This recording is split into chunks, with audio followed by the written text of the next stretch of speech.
Bismillahir Rahmanir Rahim. In the name of God, the most merciful, the most compassionate, Mr. President of the General Assembly, Mr. Secretary General, ladies and gentlemen, may God's peace, mercy, and blessings be upon you.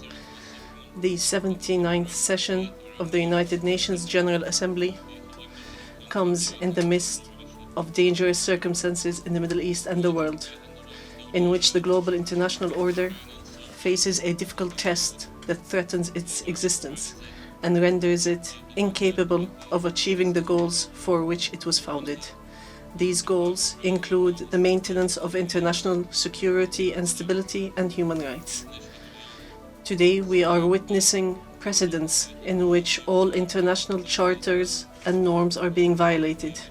The international institutions that are supposed to contribute to managing and organizing international relations in a way that enhances peace and stability and advances human relations away from violence and brutal treatment are being neutralized.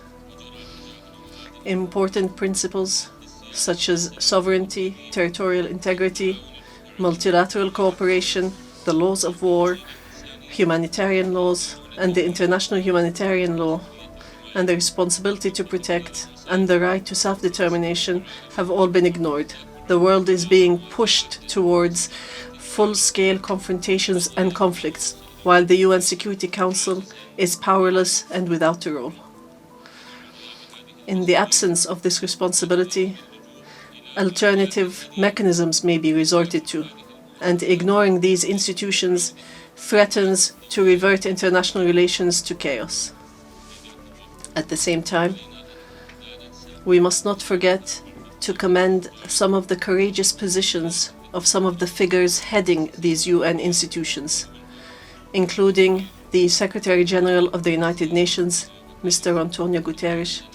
However, we clearly see, despite great efforts, that there is a lack of effective influence. Putting an end to the violations taking place in Palestine and the region is the responsibility of everyone, particularly the Security Council, which has failed to achieve its most important objective, which is maintaining international peace and security. In occupied Palestine today, we are witnessing a people who are being attacked by an occupying military force, displacing millions without being deterred and killing thousands.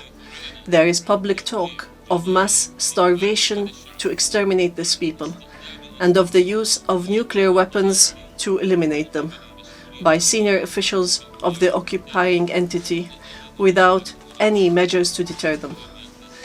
The International Committee, nor any of its members, has committed to the responsibility to protect them as mandated in international law. The Palestinian people have been denied the right to live in dignity in a state like all other peoples, amid a shameful global paralysis. Rather, criminals are being empowered to persist in, exaggerate, and expand the conflict and attack others by supporting them and ensuring their repeated impunity. We have also witnessed more recklessness that has made international law and Security Council resolutions mere ink on paper, in a series of aggressions against the countries of the region, and the occupation and annexation of territories and the changing of international borders by force against the resolutions of the Security Council. These are dangerous precedents that threaten the entire international system and undermine the foundations of international institutions, resulting in dire consequences for all of humanity. In furtherance of extremism, the occupation invokes Security Council Resolution 1701 as a pretext for aggression against Lebanon. It selectively chooses this resolution and some of its provisions, while ignoring the numerous resolutions and the indisputable principles of international law adopted by the Security Council, including resolutions 242, 246, 252, 265, and 297.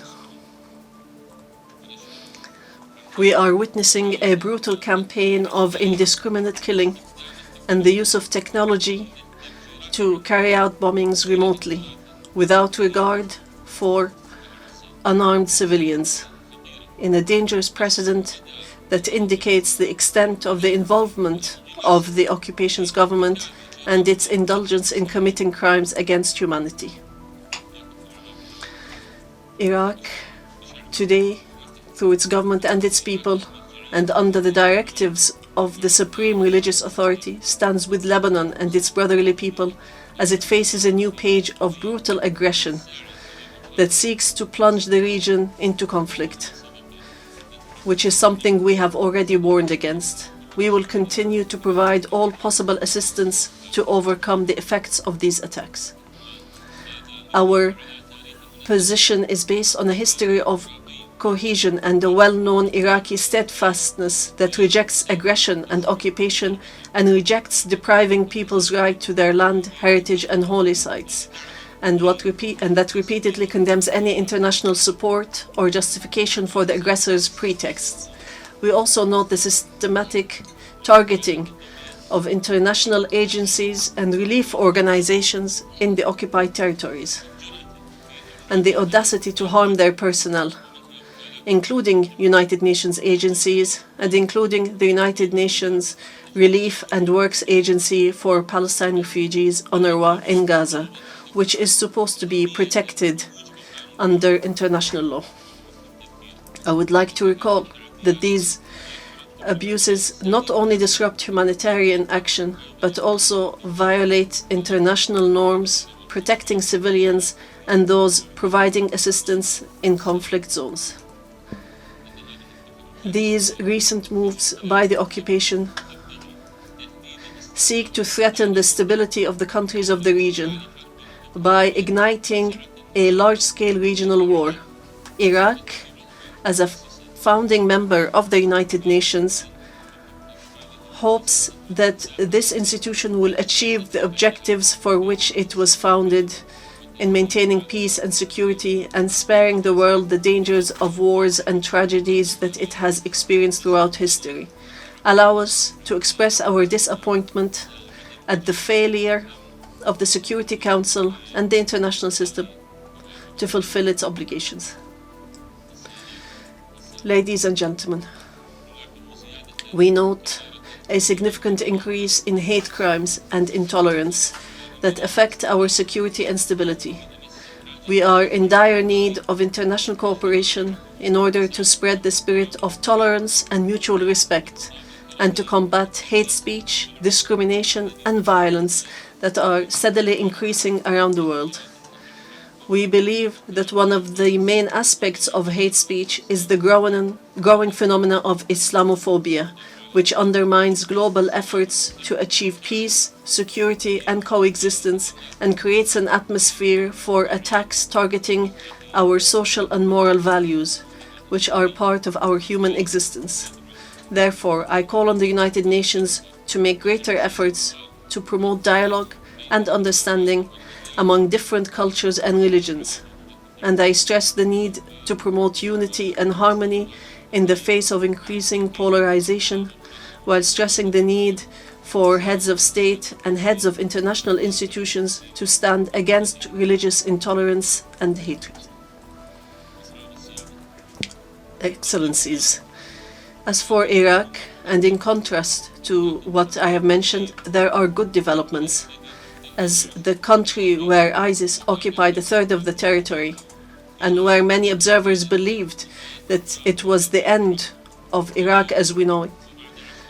Today, 10 years later, Iraq is witnessing the implementation of a comprehensive plan for reconstruction and development, and the restoration of life to cities, and the rise of tall buildings and infrastructure and safety, and the spread of safety. We still have many fundamental challenges ahead of us in achieving economic, administrative, and environmental reforms and diversifying the economy. We have made great strides in achieving security. We have achieved a victory over terrorism, and soon we will crown this victory over this terrorist organization with a joint and important declaration with our allies and friends who stood by Iraq and supported it against a brutal enemy that posed a threat to the entire world. Our efforts are focused on strengthening the democratic process in Iraq and working to consolidate the social contract and national cohesion as chosen by our people in their permanent constitution of 2005.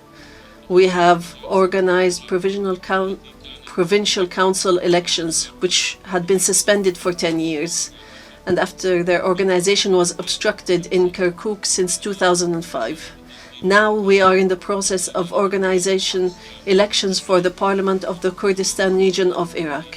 Our efforts are continuing to strengthen the relationship of the federal government with the regional governments and local governments in the governorates in accordance with what the constitution and the law have determined, and to protect the existence of minorities and sects and to secure their needs.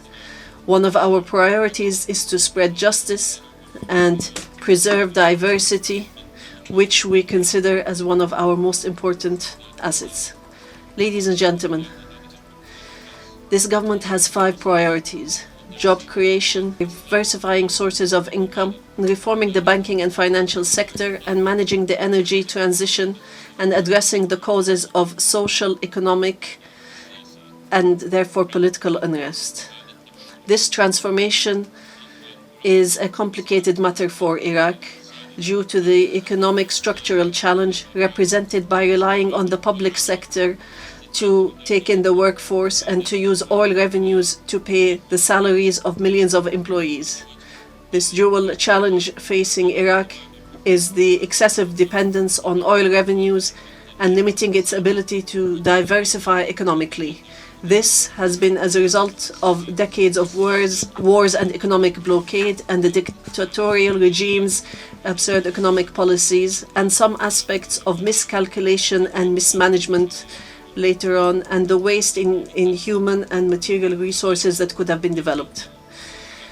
Governance, anti-corruption, digital transformation, and e-government are all among our top priorities, as they are the most important strategies to reduce corruption and achieve good governance. But we expect the international community to support our efforts to recover the looted assets that are Iraq's right, and to end the legal and legislative obstacles placed by some countries in order to provide a safe haven for corruption-related funds, such as banking secrecy and preventing the disclosure of beneficial owners to help evade accountability. Ladies and gentlemen, Iraq seeks to achieve regional security and stability by finding ways for constructive partnerships to face common challenges through cooperation between the participating parties and increasing mutual interdependence in a way that is in the interest of all. And we plan to launch initiatives that reflect economic integration and regional stability in the region, particularly the Development Road Project, which aims to transform Iraq into a major regional hub for trade and transportation, and to link the Middle East with Europe through Iraq, using a network of railways, highways, and industrial cities, and linking the large port of Fao in southern Iraq to Europe via the countries in the region. This project represents the most important steps to enhance regional cooperation and integration, and is in line with Iraq's broader goals of rebuilding the economy and improving services. Ladies and gentlemen, Iraq faces serious environmental challenges as a result of climate change and desertification, challenges that cannot be addressed without enhanced international cooperation, as desertification and the lack of vegetation cover leads to the displacement of millions in search of stability, thus exacerbating social and political crises. We call for international solidarity to face environmental challenges and to work to raise awareness of the importance of the management of sustainable water resources, which is a central issue for Iraq. This challenge requires a commitment to the principle of shared and just responsibilities among states, as we face existential challenges related to an acute shortage of water resources, which threatens agriculture and negatively affects the economy and threatens the lives of millions of Iraqis. Hence, the government attaches top priority to these files and issues and works in cooperation with neighboring countries to reach sustainable solutions and policies to deal with these influences. In conclusion, I would like to express my deep gratitude to the United Nations for the support it has provided to Iraq over the past 2 decades. We look forward to a new phase of cooperation with the United Nations in Iraq that will begin by the end of 2025, and we hope that this will mark the beginning of a new era full of stability and prosperity for our people and a new page of partnership with the United Nations. We are working hard to build a better future for our coming generations, and we look forward to continuing partnership with the international community to achieve this.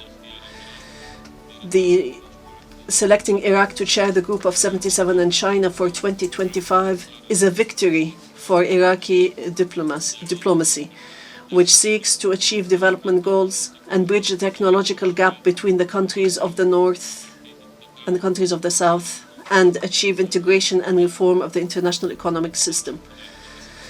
While chairing the largest international group of 134 nations, we look forward to working towards a more stable and just world in which all peoples of the world interact and have development opportunities. In conclusion, our policy puts Iraq, its people, security, sovereignty, and prosperity first.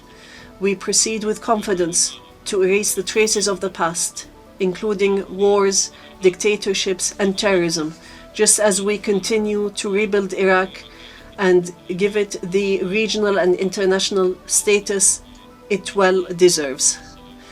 May the peace, mercy, and blessings of God be upon you.